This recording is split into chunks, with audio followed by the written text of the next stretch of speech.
Saudi আরবের বাকালার মধ্যে দেখেন কিভাবে সাজানো হয়। এটা হলো টাইগার কোম্পানির না। কলা কত করে ভাই? একদম তাজা। সবচেয়ে বড় মসজিদ জুম্মা মসজিদ হয় এখানে। ছোট্ট একটা শহরের গল্প শোনাবো। রিয়াদ থেকে 300 কিলো দূর একটা শহর। এটা হলো আলফাজ লাইলা। আলফাজ লাইলা আর এদের শামীম ভাই।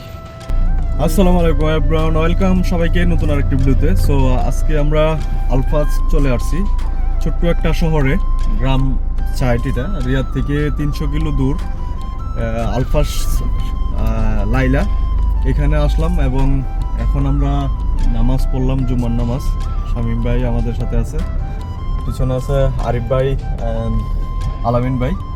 এখন আমরা জুম্মার নামাজ পড়ে বাঙালি মার্কেটে যাব আর আপনাদেরকে আলফাজ যে ছোট শহরটা রিয়াদ থেকে 300 কিলো দূর, এই শহরটা আপনাদেরকে একটু দেখাবো। সো ভিডিওটি দেখতে থাকুন, ভিডিওটি ভালো লাগলে অবশ্যই শেয়ার করে দিবেন। সো চলেন তাহলে শহরটা দেখাই। আর এটা হলো একটা জুম্মা মসজিদ, এই মসজিদে আমরা নামাজ পড়ছি। সবচেয়ে বড় জুম্মা মসজিদ হলো এটা আলফাজের মধ্যে, না? আচ্ছা, এখানে ঈদের নামাজও পড়া হয়, সবচেয়ে বড় মসজিদ। চলে যাচ্ছি বাঙালি মার্কেটে। আপনি যখন এই শহরে আসবেন কিছু মাটির ঘর দেখতে পারবেন, যেগুলো বলা হয় দিরা। এই শহরে আপনার কিছু মাটির ঘরও দেখতে পারবেন। এই যে ঘরটা দেখতেছেন এটা হলো মাটির। তো আমরা মেন ইয়াতে যাচ্ছি। আর এর রুট দিয়ে যখন আবা থেকে কেউ আসেন বা আবা যাওয়ার টাইমে এই আলফাজ শহরটা পড়ে। এটা হলো সবজির যে মার্কেটটা, এই মার্কেটটা এটা সুক। এটা এখানে আমরা আসলাম দেখার জন্য আসলাম, বাস কিছু নিব না। এটা হলো গ্রাম এলাকার একটা বিশাল বড় একটা মানে সবজির বাজার। এখান থেকে সবাই বাজার সাজার করে। বাংলাদেশি দোকানও আছে এখানে অনেকগুলা। তো ঘুরে ঘুরে আপনাদেরকে এই শহরটা, ছোট্ট একটা শহর, এটা দেখাবো। এই যে আমরা বাঙালি মার্কেটে চলে আসছি। আর যদি যাই তাহলে সিধা যাইলে রিয়াদ, আর পিছনে যদি যাই তাহলে আবার বাংলাদেশি মার্কেটের ভিতরে ঢুকতেছি। তো এখানে আপনার ব্যবসায়িক সবচেয়ে বেশি ব্যবসায় পাবেন আপনার বাংলাদেশি এই শহরটাতে। বাংলাদেশি মার্কেটটা, যেখানে বাংলাদেশি এটার দোকান। এখানে বাকালা আছে, দোকান আছে। আর ওই দুটাতে বাঙালি হোটেল আছে। আর আমাদের সাথে আলামিন ভাই আছে। আলামিন ভাই ঘুরতেছে, মাছ ধরতেছে, এনজয় করতেছি ভাই। ওহো। সো এটা হলো একটা বাকালা, বাংলাদেশি বাকালা। তো ভাই হ্যাঁ, আপনার বাড়ি কোন জায়গায়? সৌদি আরবের বাকালার মধ্যে দেখেন কিভাবে সাজানো হয় মালগুলা। তো এই যে দেখতেছেন এইভাবে সাজানো। এগুলো হলো ফ্রিজ।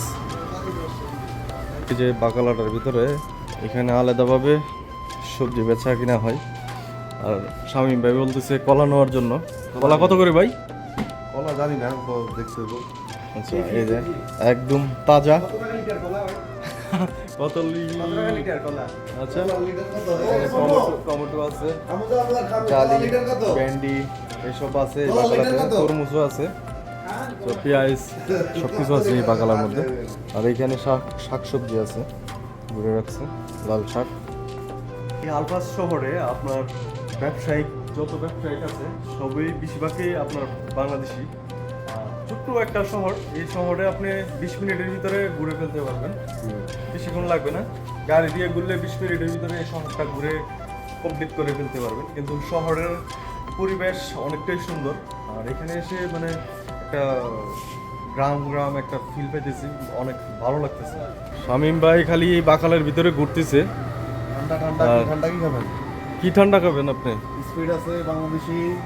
বাংলাদেশি স্পিডও বলা আছে এখানে। আচ্ছা, স্পিড পাওয়ার, এই যে পাওয়ার। এই যে সরষা তেল, বাংলাদেশি আসরিয়াল সরষা তেল। আলামিন ভাই কি নিতেছেন? চকলেট? চকলেট কার জন্য ভাই? না না, আমি তো চকলেট লাভার না। আলামিন ভাইয়ের কালকে নিয়ে এসেছি রিয়াদ থেকে এই আলফাজ শহরে। সো উনি বলতেছে কালকে রাত্রে সারা রাত ঘুরছি ওনারে নিয়ে। সো ভিডিওতে দেখাইতে পারি নাই, ভিডিও ঘুরছি জানে, কিন্তু উনি বলতেছে উনি নাকি ঘুরতে পারে নাই। এই শহরে কি ভালো লাগছে আপনার? এই শহরে আমার কিন্তু ছোটো ছোটো গ্রামগুলো খুবই পছন্দের। আচ্ছা, কারণ আমি গ্রামকে খুব পছন্দ করি। আর দ্বিতীয় কথা এই শহরে আসার পরের থেকে যতটুকু না ঘুরছি তার থেকে বেশি আমার ভালো লাগছিল কালকে যে কফি শপে গেছিলাম আমরা টি হ্যাঁ, শপে গেছিলাম চা যে খাইছি রং চা ওই জিনিসটাই আমার ভালো লাগছে অসাধারণ ছিল না? ওই স্মৃতির মধ্যে যদি কোনো কিছু আমি ধরে রাখতে চাই এই শহরের আপনাদের তো আমার কাছে ওই চার দোকানটাই ওনার বসাটা চার আড্ডা মারাটা এটাই খুব ভালো লাগছে আমার এই যে বাংলাদেশি হোটেল থেকে যেন কালকে রাত্রে খাইছেন, এটা থেকে কেমন লাগছে আপনার? ভাই আসলে কি আমরা তো সবসময় হারাতে খাই প্রিমিয়ামে খাই গড়োয়াতে খাই তো সবসময় তো আমরা তো রিয়াদেই থাকি তাই না তো রিয়াদের সাথে এই জায়গায় আপনি কম্পেয়ার করতে পারবেন না কখনোই না আচ্ছা কারণ রিয়াদের বিষয়টা অন্যরকম আর এই জায়গার বিষয়টা অন্যরকম মানে সব জায়গায় তো এক না আচ্ছা এমনি খাবার ইন্টারেস্ট খাবারটা ভালো ছিল খুব ভালো ছিল। সব দিক দিয়ে ভালো ছিল পারফেক্ট ছিল কিন্তু আমাদের রিয়াদের মতন অ্যাডজাস্ট করতে পারতেছি না আমরা কারণ হ্যাঁ। রিয়াদের ভিতরে দেখেন আর এই জায়গায় দেখেন তারপরেও অনেক ভালো লাগছে। অনেক ভালো লাগছে গ্রাম অনুযায়ী এই বাংলাদেশি হোটেল থেকে খাবার খেয়ে এটা মনে হয় সবচেয়ে বড় না? সবচেয়ে বড় বিসমিল্লাহ হোটেল। আরিফ ভাই কি বলবেন, কিছু বলবেন? এটা হলো বাংলাদেশি একটা বাজার, এখানেই মানুষ আসে, বাংলাদেশিরা আসে এসে আড্ডা সাড্ডা মারে রাত্রে। অনেক লোক ছিল ওইখানে রাত্রে। যাই হোক আজকের মতন ভিডিওটা এখানে শেষ করতে যাচ্ছি। সে বন্ধু ভালো থাকবেন, সুস্থ থাকবেন, আল্লাহ হাফেজ।